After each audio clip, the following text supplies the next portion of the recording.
So, good evening. Who is that masked man? Reverend Michael McMorrow, that's who. Coming to you live from the Center for Spiritual Living here in Granada Hills, California. And if you are online right now, congratulations, because you're not watching the debate. So good on you. So we're just going to hold this space for peace and harmony and clarity and connectedness in communication and unity as a people, as we peacefully explore who our next group of leaders will be. All right. But for now, I think I feel a sneeze coming on. No, okay, false alarm. So we're going to start our service the way we start every service here at our center with our call to service, which we call Lighting the Flames of Faith. And behind me I have 11 candles lit. And we perform this ceremony to promote the universal consciousness of life, which acknowledges that all peoples, all faiths, all sentient beings come from the one great universal presence, which we call Spirit. That fundamental to this truth is the unifying nature of all religious thought and experience, which we honor here this evening. So, as we light the first candle, it is for the Tao, honoring the universal path of harmony and equilibrium, the natural way. We light the second candle for shamanic traditions, honoring the beliefs and practices of all indigenous peoples, the way of primal spirituality. We light the third candle for Hinduism, honoring the path of knowledge, action, and devotion. The fourth candle we light for Judaism, honoring the ethical path of living by sacred law. We light the fifth candle for all forms of Buddhism, honoring the four noble truths and the path of compassion. The sixth candle we light for all forms of Christianity, honoring the Christ consciousness as the path of love. We light the seventh candle for all forms of Islam, honoring the path of submission to the will of God as the highest calling. The eighth candle we light for the universalistic religion of Baha'i, honoring the path of unity and peace. The ninth candle we light for all forms of new thought, honoring the metaphysical path of mental healing through the practice of universal spiritual principles. And the 10th candle we light for all those who are as yet unaware of the power and presence of Spirit in their lives, and for the space we hold for them here at our center, in our online community, and right here within our own hearts. And behind me you see the healing candle. So please, if you want to, say aloud the names of anyone you wish to be placed into the healing light of God's eternal love.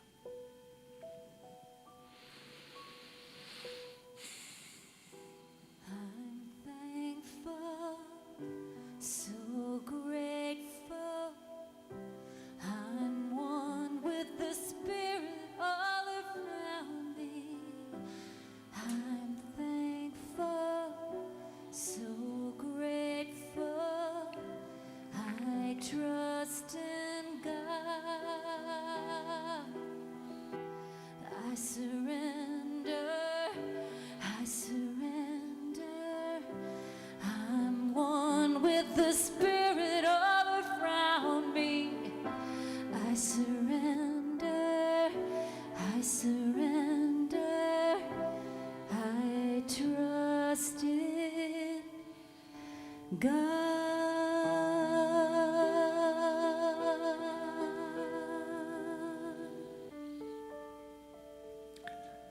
Taking a deep breath and releasing the cares and concerns of the day and surrendering into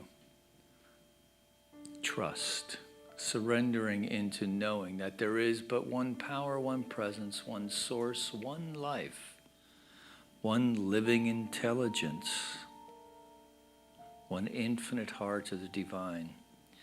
It is truth, beauty, light, creativity. It is the fire and fuel of all religious thought and experience. So each within our own way we connect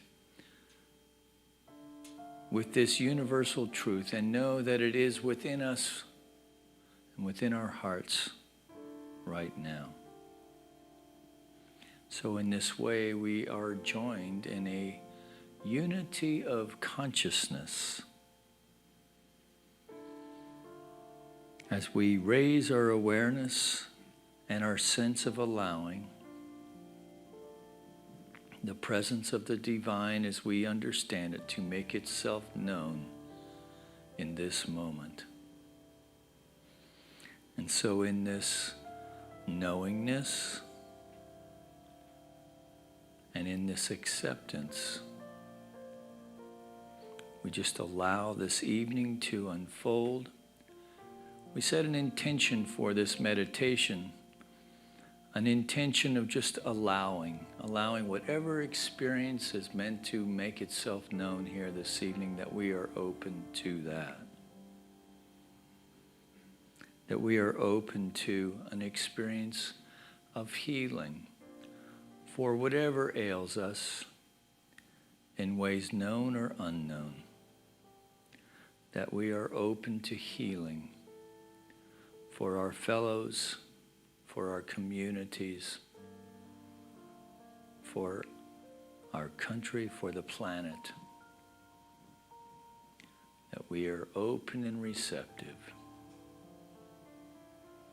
to allow a full and complete healing in all the various ways that healing is being called forth. Taking a deep breath. We just release it. And in gratitude and confidence, we just release this word and release this evening to the Spirit as mind, acting as law. And together we acknowledge this by saying, and so it is. Amen.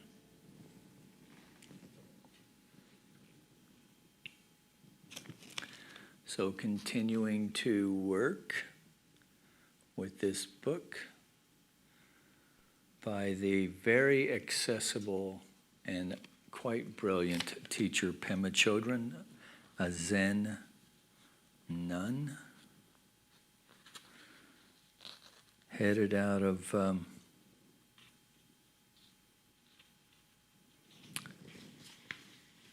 Nova Scotia, I believe. Where she's from. Anyway, if you're not familiar with her, get one of her books. This one's entitled Start Where You Are. She has Living with Uncertainty is one of my favorites. She has another book out called When Things Fall Apart. That should be a bestseller right now. Yeah. All right. So, but what we know about that is, this isn't, what's going on in the world right now is not Humpty Dumpty, right? So we can put it all back together again. Because, in fact, it's not really broken. It's just stressed. And we're not really broken. We're just stressed. Right? We're just stressed.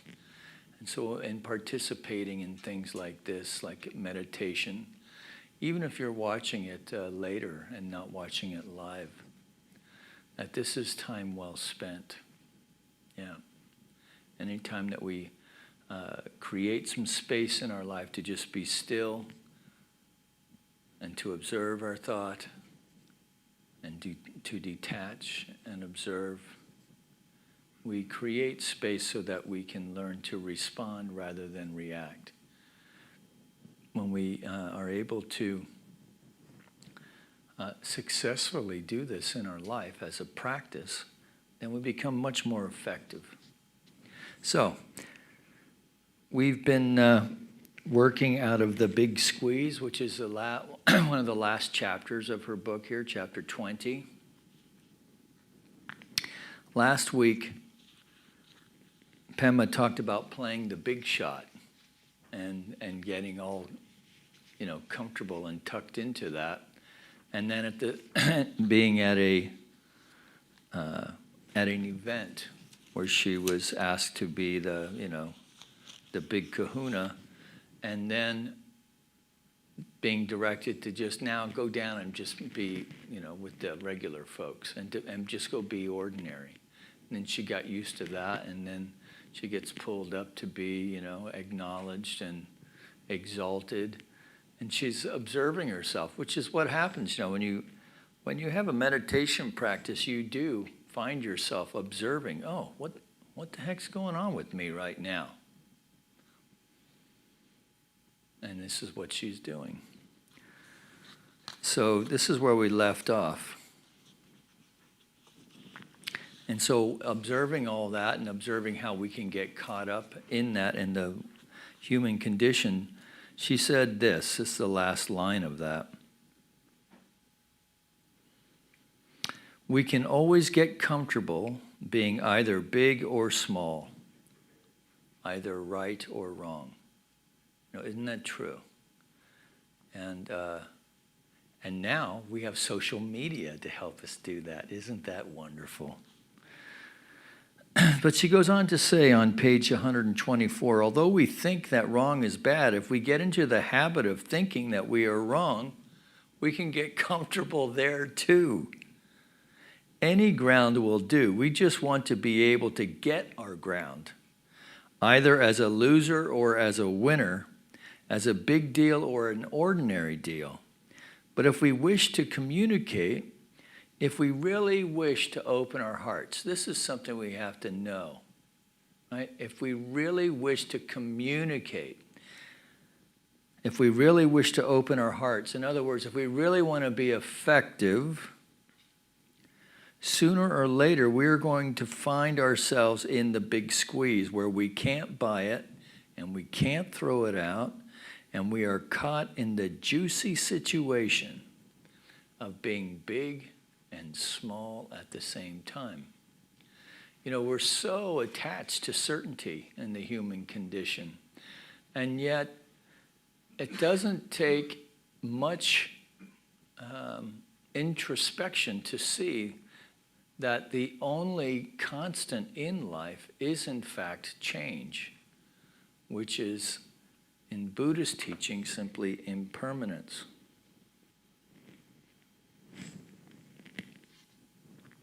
So when we can learn to be in the big and small at the same time, right? In the right and wrong, right? In other words, we can live within that non-attachment to certainty. This is really a helpful skill. She goes on to say, life is glorious. Life is glorious, but it's also wretched. It's both.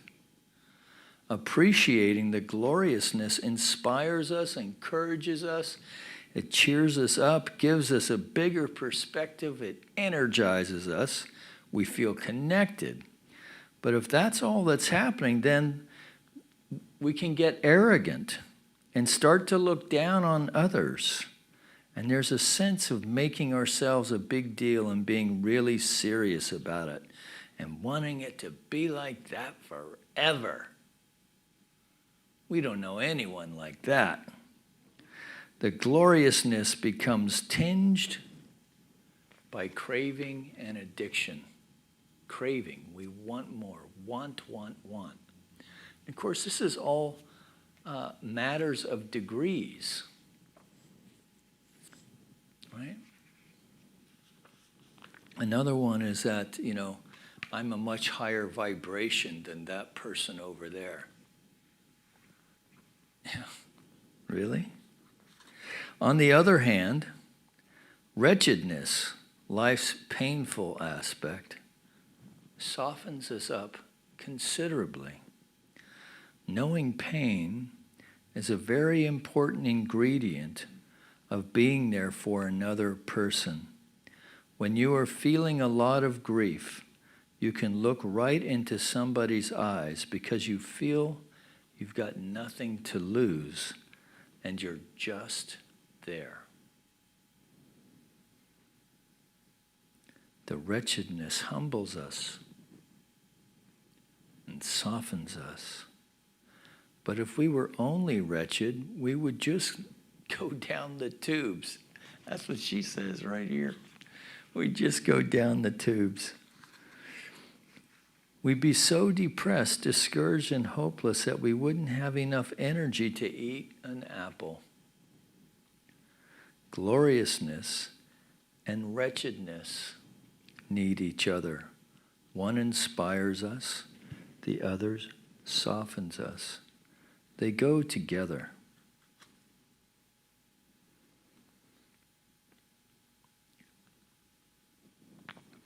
Wretchedness humbles us and softens us, but if we were only wretched, we would just go down the tubes.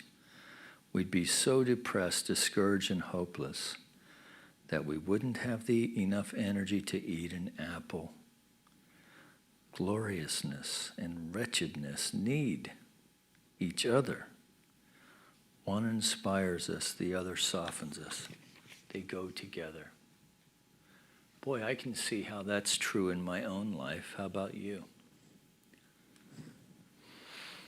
Right? So without just, I'm just thinking on a goal or an experience that I've always wanted and maybe even had a sense of longing attached to it, and it was difficult and arduous and in preparation, maybe even taking years. Right? Like that time when we're maybe in our careers where we have that big moment to step up and be in the light after years of effort, right? And maybe even afraid of shrinking from the moment, but instead stepping into it and shining gloriously and just feeling on top of the world, right? And then maybe we get a call and, our dog got hit by a car. Or worse, right? So here we are in this sense of gloriousness. I've arrived, and then life, just as Mike Tyson says, life just punches you right in the mouth. Actually, what he said was, everybody has a plan till he gets punched in the mouth. He would know.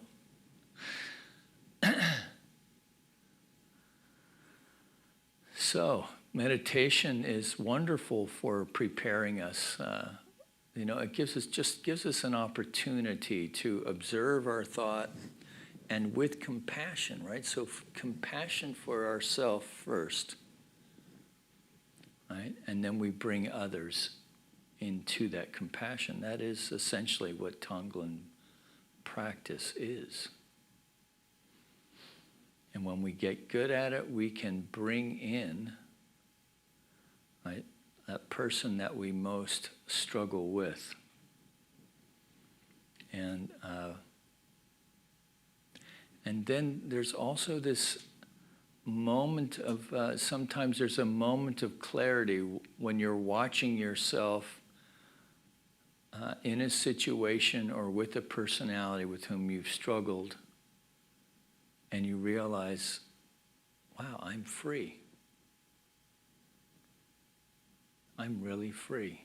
This thing is something that really used to nut me out and knot me up, and I'm free. Yeah.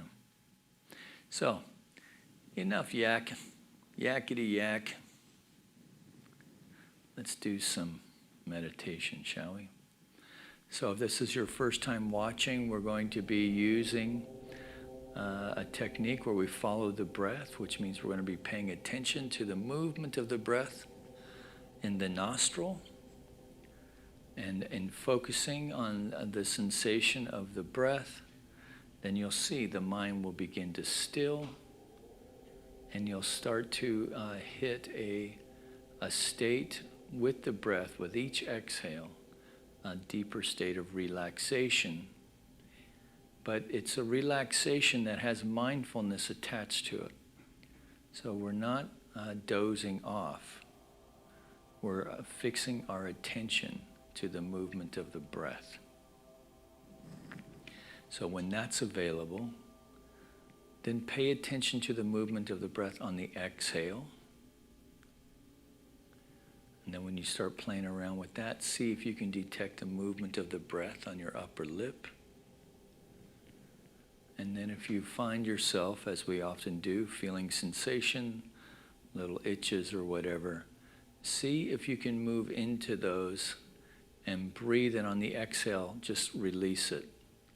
You'll be surprised with practice, even an itch. An itch not only becomes, it becomes something to explore rather than a nuisance. Okay, so let's do it. So let's take a deep conscious breath. And exhale. And in that exhale, we're just releasing all the cares and concerns of the day and bringing our attention to the movement of the breath in the nostril. Just kind of get our giggles and jiggles out of the way. Check our seat, that it's firm. Our spine is erect, but nothing is held in tension. Right, the hands, I like to hold them in front of me. Some folks hold them on their legs, on their lap. All right. I'm taking a deep breath.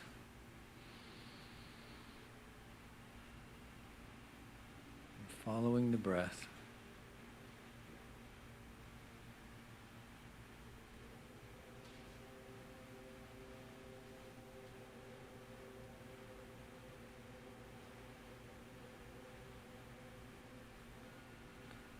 And on the next breath, focus on the exhale and relax all the muscles in your face.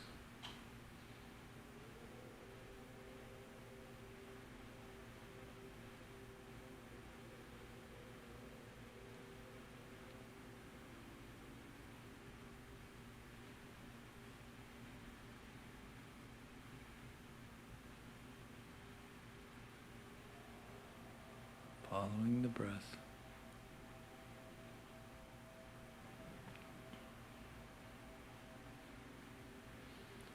Bringing our attention to the bottom of our feet.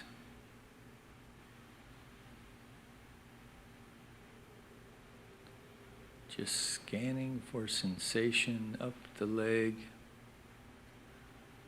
into the knee, the quads, the hamstrings, and any place we see any tension, we just breathe into it. On the exhale, just release it.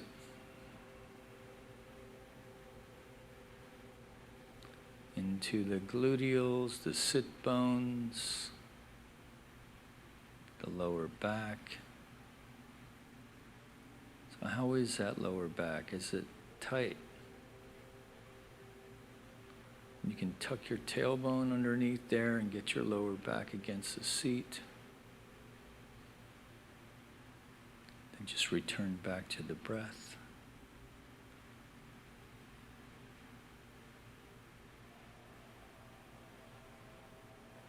The belly is just easily rising and falling, no tension.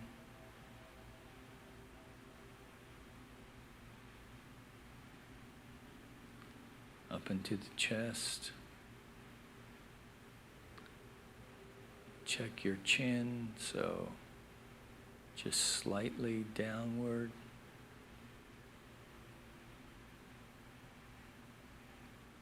The head balanced on the spine balanced over the sit bones.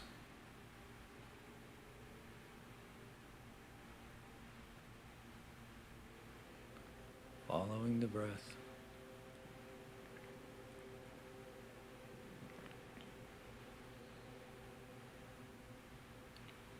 So we're going to take a deep breath and then just release the shoulders. Deep breath all the way up. And release.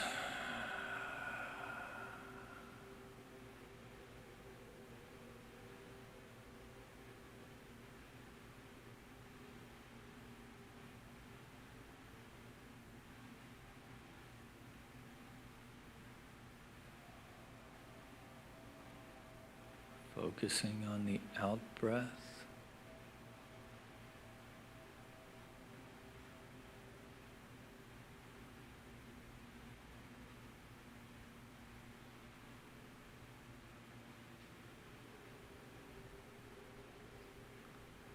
So with practice, you may detect a sensation at the third eye,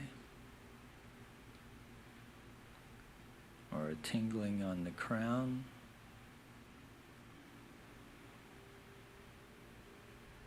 Just observe.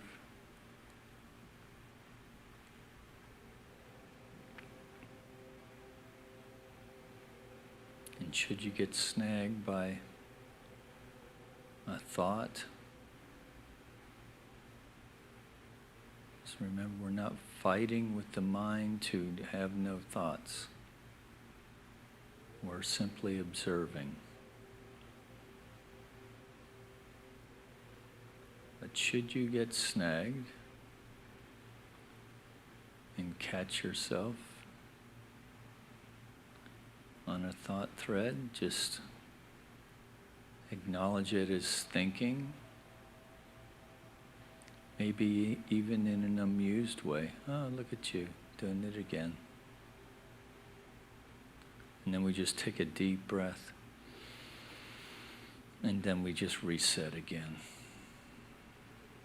And return back to the breath.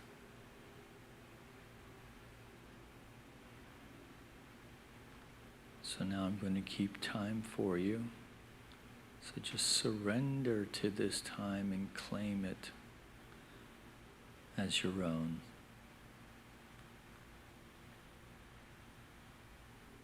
So we'll take one more deep breath and then we'll move into the silence for about 15, 18 minutes. All right, taking a deep breath. Releasing into the silence.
Imagine gently back into the room, staying with the breath.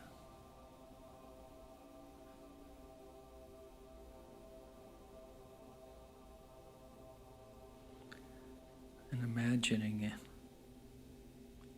in the center of our chest, a flame.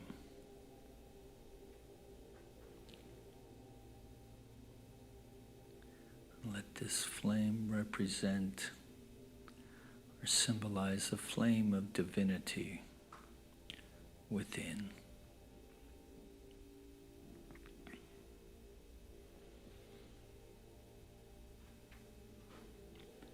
And as we know by definition, the Spirit is everywhere present, therefore we are breathing it, it is breathing us. So with each in-breath, we breathe into the divine, commingling with the divine, and we exhale love.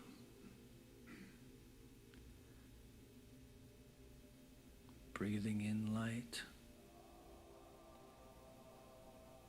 exhaling love.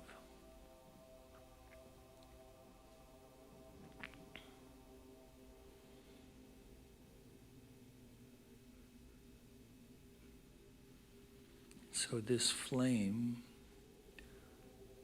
is now growing into a ball of light at our very heart center. And it is expanding with each in-breath as you would have blowing up a balloon.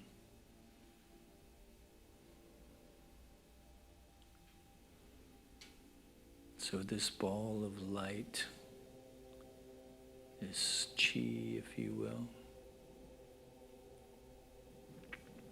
growing and expanding with each in-breath, side to side, front to back, top to bottom.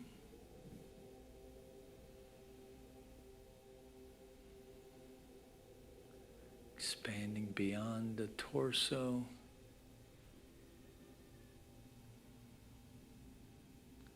We even open our arms wide.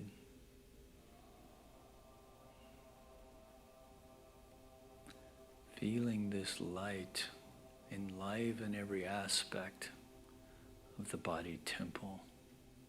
Breathing in light, exhaling love.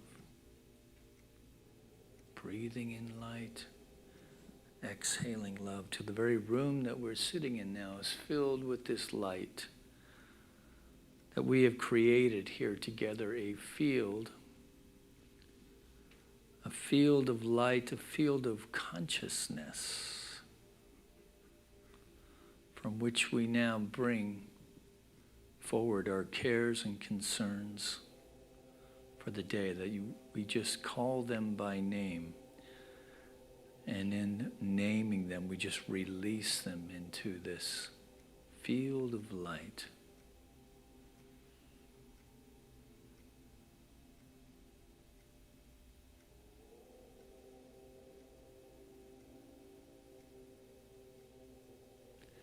So now, having named it, we recognize and know that this light is the very light of the divine itself. This light of the divine expressing itself in, through, and as all of creation.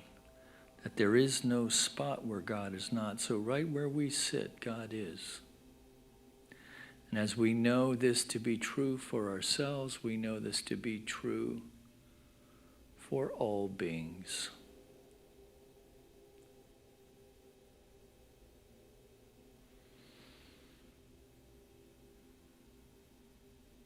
So this light now is activating at an atomic level every aspect of our body temple that is aligning to a vibration a pattern of perfection within, that we know that our body temple now is aligning every atom, every molecule, every cell, every muscle, every bone, every sinew is aligning with this pattern of perfection, expressing itself as radiant good health in all of its manifestations, that within each breath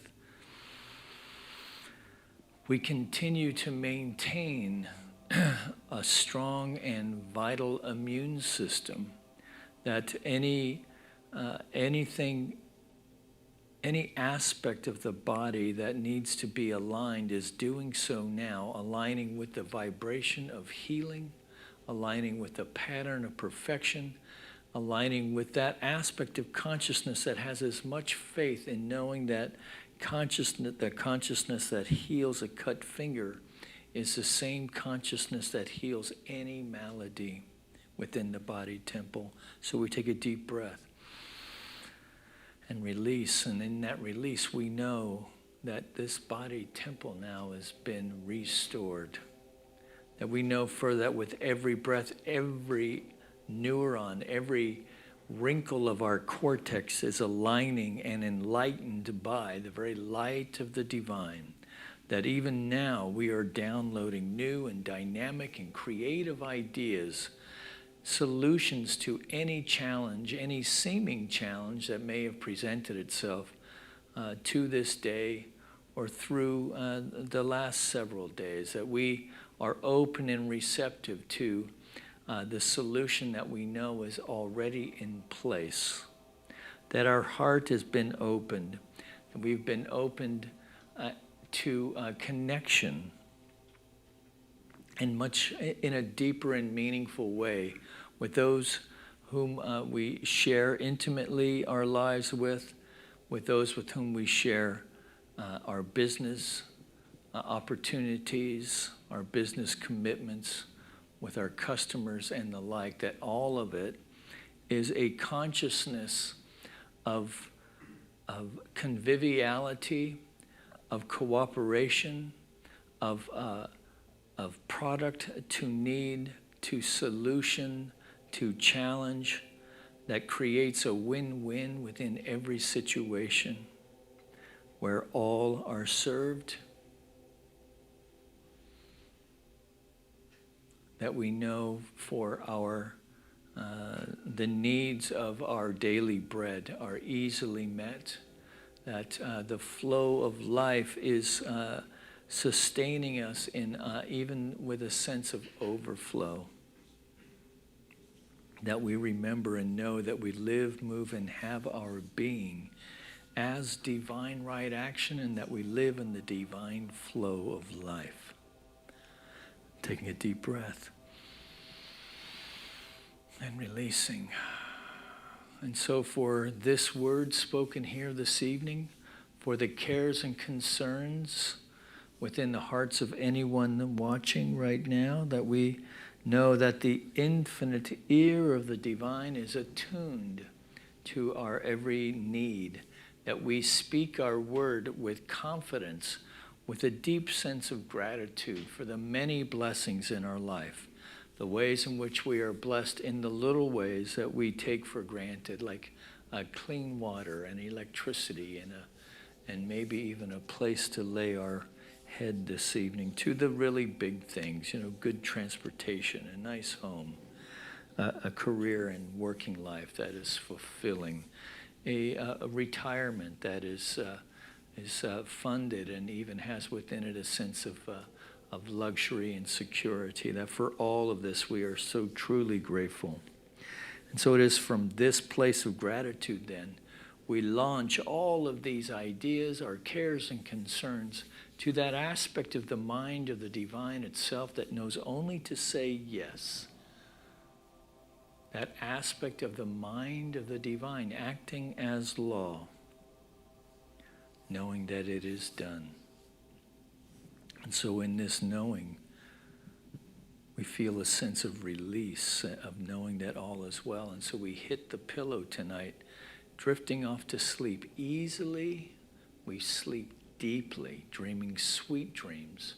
We awaken feeling revitalized and restored with a sense of excitement for the day to come, with a vim and vigor and a zest for life that allows us to just step into life with with some zip and a little spring in our step, because we know that the Spirit of the Lord is upon us, guarding and guiding every step, and that we are courageously expressing life as the one life. So again, we take a deep breath. And knowing this to be the truth of our being now, we just release it all, knowing all is well. And together we acknowledge this by saying, and so it is. Amen.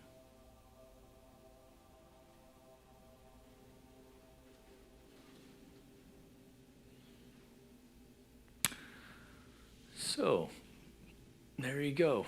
Little healing meditation. I had a nice meditation this evening. I hope you did as well. If you would like to support this program and the other things that we have going on at the center, please feel free to send a donation. I know we are a multi-denominational church, so any denomination will do. So that's a Patrick Harpula joke. So and we, if you're feeling a little disconnected, we have ongoing classes all the time. They're on Zoom. You can do it in the safety of your own home, and you'd be surprised. You can actually feel pretty connected with folks. Of course, on Sunday mornings at 10:30, we're right here on the YouTube channel. If this is your first time, just hit subscribe and hit that little bell, and you'll get a little notification when we are live streaming. So I also want to give a shout out to my buddy, our audio visual guy, Saint Michael Carlin, the go-to guy here at the Center for Spiritual Living, who takes care of so many things. And so on Sunday we have a full music program, myself and one of our practitioners here. And online, if you join us online, we have a practitioner standing by. Sherry Gideons monitors the chat, and she's also available to pray with you after the service if you let her know. All right, so I think that's it. Mike, what did I forget? Nothing. All right, so just have a good rest of the evening. Know that you are loved. You can join me on Facebook tomorrow around noonish, Michael McMorrow. And I do just a daily reset at noon if you want a little prayer time. All right, that's it. Love you. Peace.